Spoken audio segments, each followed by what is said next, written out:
our illustrious guest on the air. Welcome to the airwaves of WRFG, Dr. Yosef Ben-Jochannan.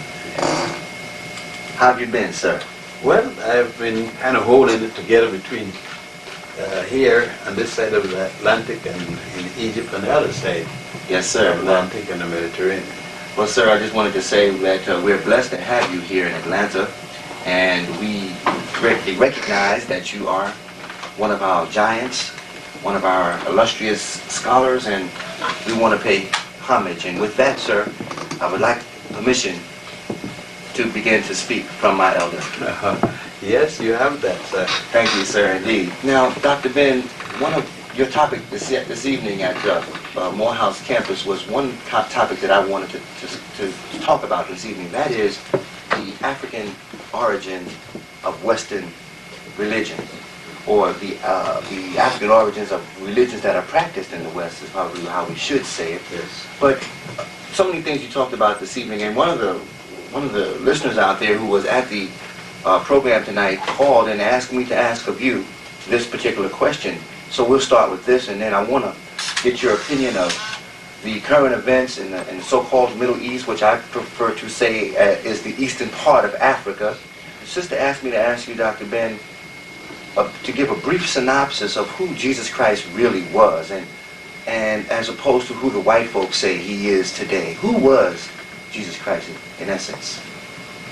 Well, if you're talking about Jesus Christ, the mythological figure, you're talking about Jesus Christ, the human personality, or the original person who became the deity in Egypt that was copied for a figure coming out of Rome. A multiplicity of Jesus Christ. There is a book called The 15 Crucified Saviors that deal with 15 Jesus Christs. The one that most of us speak about is strictly today the Romanized version of Egypt's Osiris. Jesus Christ is supposed to have been born. The physical impossibility of Jesus being a person is that he's born without the benefit of a mother. And yet he's born by the biological process. At least we have to assume there was a midwife that assisted Mary, and not necessarily so she could have assisted herself, because that's been done, it's done quite by the hundreds of thousands yearly. There is no historical Jesus as such, no one individual. There are a number of people who have claimed that they had contact with a historical Jesus. The one of 1991 years, that's the one I assume that you're talking to, ago. There's all kinds of people who claim to have had contact or know people, and then there are just as many disclaimers. So Jesus exists only in the minds of Christians or people who follow the philosophy of Jesus. Now, the story of Jesus isn't unique, because the story of Horus is 4,000 years older and typical. For instance, Isis became pregnant by an immaculate conception 4,000 years before Mary became pregnant by immaculate conception. But entering between these two, Hatshepsut's mother had her by an immaculate conception and a virgin birth. So you could see that a number of people is said to have been born the same way Mary is supposed to have had Jesus. So there is no real proof of a Jesus. Well, I hope that answers our caller's question. Now, I wanted to again, as I said earlier, focus in a little bit on what's happening now, but using an ancient barometer, using an ancient yardstick, if you will, to judge what's happening today. Now, let's start with the country of Iran. Translated, I understand it means the land of the Aryan. Yes. Now, could we elaborate on that? Why would the Iranians declare themselves the land of the Aryans? I thought they were supposed to be Arabs. No, the Iranians are Aryans, and a certain portion of India is the land of the Aryan people. And of course, to talk about it as, for instance, they speak of the peacock throne, the continuation of this throne of Aryan people. And then again, you got to say where did the Aryan people come from? These are names that individuals have given, either the people there or the different colonial power have placed upon these local people. But out of that milieu of Asian cultures come the culture of the name of Iran. There are people from the hill. They are hill or mountain people who came down from this mountain area down to the Indian Ocean and that and the various water ways there. What was previously called the Persian Gulf and so forth. And so the Parsis, for example, would consider themselves the true Iranian, the Parsi religion. But the Iranians who have adopted Islam, there's a lot of argument as to whether or not they're true Iranians. Now, also in the land of Iraq was the ancient kingdom of Babylon. Let's talk about Babylon and ancient Babylon. There's an assumption that there was a place named Babylon there. There's not the physical evidence to warrant what they're talking about, but let us make the assumption, because the European needs a country other than Egypt now to make their original stance. Since they tried Egypt and could not sustain this, and the evidence is preponderance now to show that there is no such thing as a European Egypt, they now have to run to go back and claim Babylon and to claim Sumna. And in either case, they don't have artifacts to support the longevity of those places. Now, I'm sure that would be followed by, in reference to what's going on in the area. Well, we have to look at that even more historically, because frankly, we're looking at a piece of the old Ottoman Empire. That's just what it is, that we can support in data. And the breaking up of the Ottoman Empire when Europe decided to cut it up by warfare, and did cut it up. So Iraq is a creation of the British and the French equally as much as Kuwait was a creation of both of these two entities. Mm-hmm. Now, part of your lecture tonight dealt with the, again, African origins of religion, and we're talking specifically about Judaism, Islam, and Christianity. Let's elaborate, if you will, Dr. Ben, on exactly that.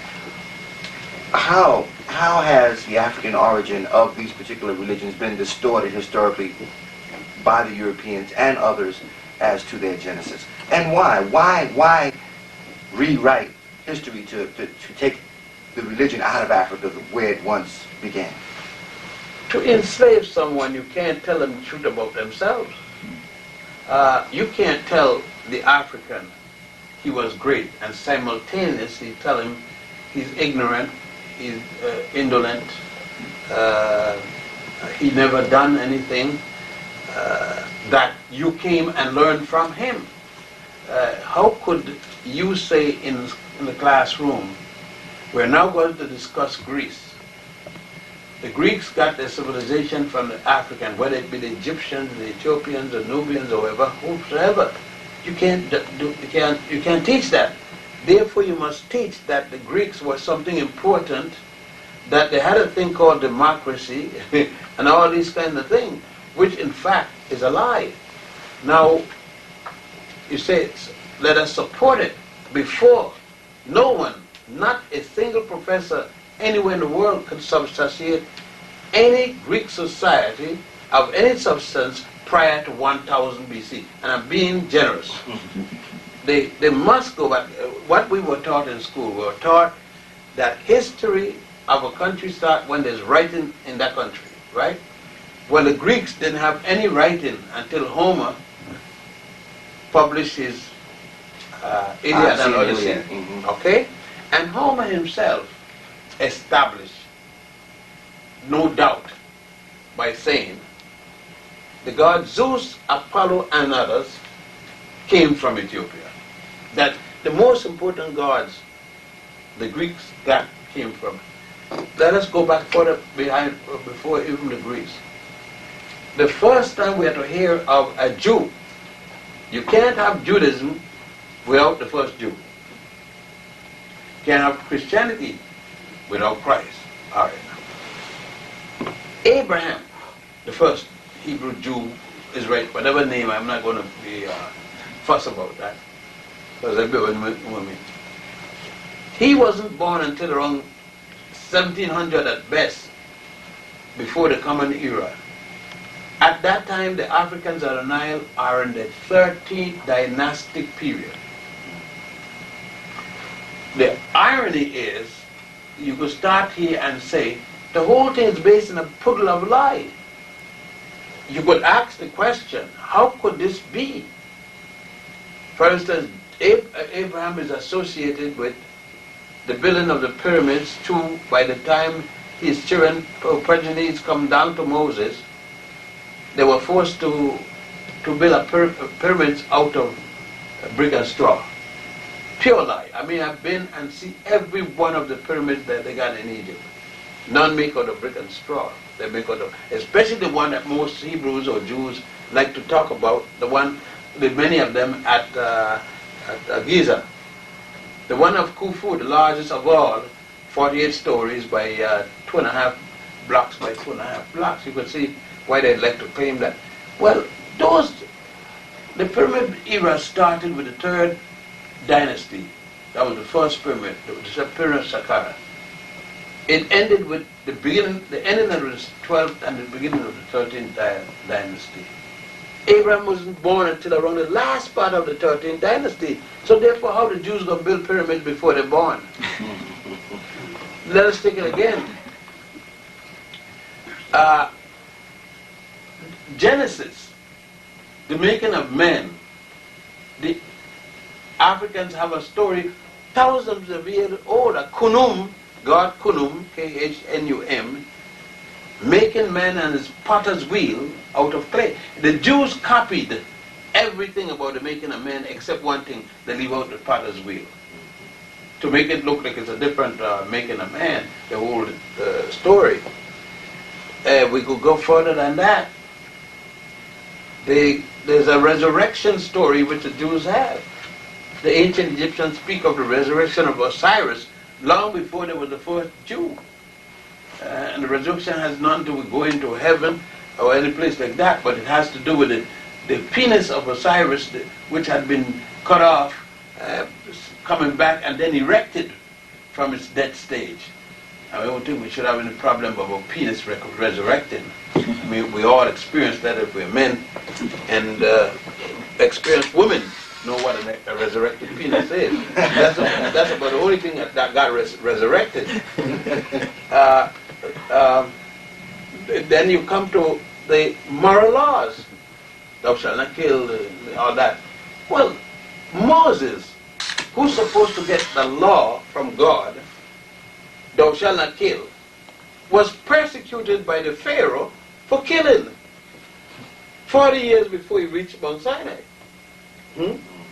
Aaron, Moses' brother, was charged with stealing from the treasury before he got there with his brother. A nice family. One of the sons steal, and what was Miriam's job? I better check that. I better check, find out what she did for a living at night.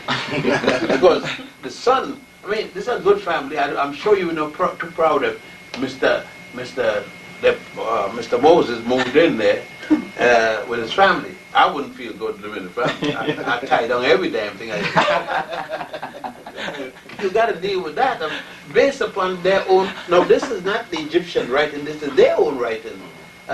They didn't write before the Sanhedrin, and that didn't produce any material until 700 BC. So you could also see where all these things are coming up. Now, when we go back to the Book of the Dead, for example, as I always said, the Book of the Coming Forth by Day and Night, it has a longevity more than 4,100 years. It's revised, meaning at least 3,000 years older than the Jewish Bible. And the Jewish Bible, many of us don't know that the first Jewish Bible was not the Old Testament or the Torah.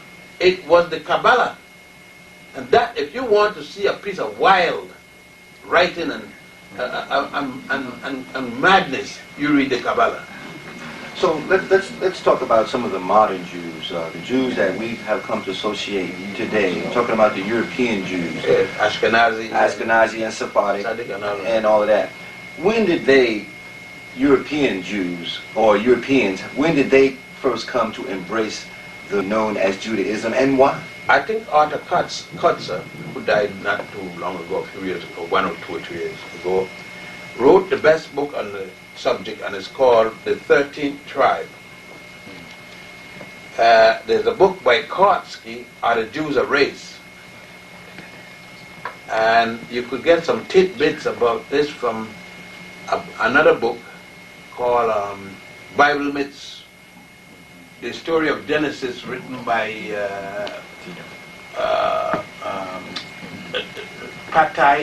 Raphael Patai and Graves. Robert Graves and Raphael Patai. And they would give you enough information in those 2 books, plus extensive bibliography on the subject, so that the Jews, it is roughly stated, were a group of people called Khazars. And they were caught between the fight with the Ottoman Turks and some people calling themselves Christians, and they wanted to get caught in it. So they joined up with this little group of Khazars who are people that met in contact with a small group of people coming out of the area practicing what is today called Judaism. Mm-hmm. They joined in with these people so that they were protected. The Christians fought, the Muslim fought the Christians, while this little handful of group would associated with the dinner title was saved and spared. And then out of that they developed what is called Judaism. Created new rules, knew everything for themselves, and decided that they will be the new Jews. In case you're just joining us, we're speaking with Brother Dr. Yosef ben-Jochannan, a renowned Egyptologist, author, lecturer, and all-around griot. We are blessed to have Brother in our midst. My name is Bomani Bakari, and of course the program is indeed Round Midnight. You have to call somebody up. We don't have Dr. Ben, but for so long. It's 11:30 in Atlanta, and you ought to give somebody a call now. Dr. Ben, let me put you on the spot. Do you feel up to taking some phone calls this evening? Okay, so we're going to open up the phones a little bit later on, so please stand by for that. Now, I wanted to ask, let's open up this a can of worms, if you will. Jumping back and forth between religions. Islam, one of the tenets about Islam that I don't particularly appreciate is the subjugation of women. And could you elaborate on the Arab concept as opposed to the African concept of Islam, and why the subjugation of women is prevalent in some Islamic cultures and religion and so forth? You see, if we would only understand religion is the deification of a culture, then we understand why certain religion requests certain behavior. Religion is the deification of Arab culture. The mere fact that Arab culture adopted prophets from other religions, like Abraham all the way to Moses and Jesus, is that it wanted to extend its coverage, its land coverage. Why? Why would a woman be mistreated, spoken so bad of in the Quran because it was a big part of the behavior of the priest. They said a woman in Quran should be spanked, should be beaten, even get a whipping, even when she didn't do anything. On occasion you must do this because she's but a child in the house. Well, do you think that just come out the sky? It didn't come out the sky in the Quran. It was part of the culture. And it had to go because what the religion again is the deification. You make your culture represent God. Because your culture. And it became sacred. And just as Christianity have laws, like the whole virgin impact thing, it was the aberrations of that the Europeans were talking about. He had become so scared of his daughter that he had to make laws repressing her. And Judaism had the same thing. The man was afraid of his woman, and he had to make restrictive laws limiting her operation. But the original premise in terms of Islam, it was, when you understand that you're talking about sand all day long, all night long, you're talking about sand, camel, water, a water hole. That's what you're talking about. Now, anything that the God is going to do is conditioned to these three things, right? Right now, water is a big problem. They do desalination plants. They bust out and you got trouble. The water was equally as bad. It didn't get better. It was worse. They had no desalination plant. And things got so bad at times that men are known to have had to drink the camel urine to get water for themselves. Or the camel, kill the camel to stay alive and drink the blood. Or that's extreme, but it happened. But the culture, you got to reflect that. So you're talking about a God who would not give many privileges to women by virtue of the culture. A woman had to wear a long dress.